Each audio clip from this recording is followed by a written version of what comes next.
For the 12th night in a row, a coast-to-coast call to action.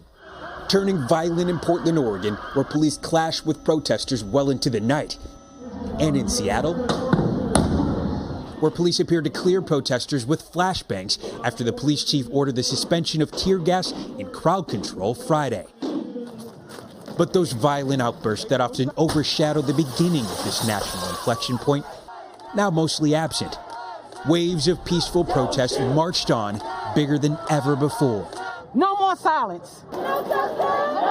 From Washington's newly named Black Lives Matter Plaza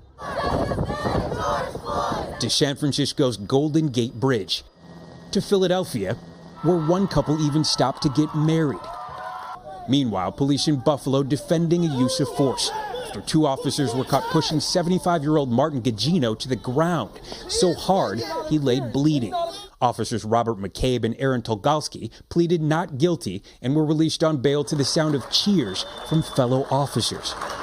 In a show of support, 57 officers resigned from the Buffalo Emergency Response Team but remained on the police force.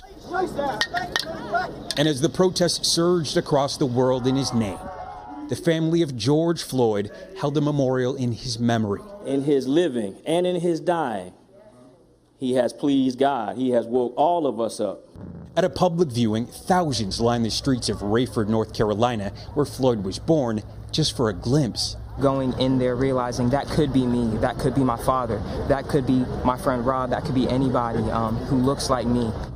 We spoke to Floyd's grieving siblings. I mean, that's our baby brother. And I can't go in and see him laying in a coffin. It would drive me crazy forever. Justice for Breed! Justice for Breed! Meanwhile, the family of Breonna Taylor held a massive vigil in Louisville to acknowledge her 27th birthday. Taylor was shot and killed in her home during a police raid in March. Family, friends, and those fighting in her name ended the day by filling the sky with balloons, a belated birthday celebration for a lost loved one, shared with a cry for justice.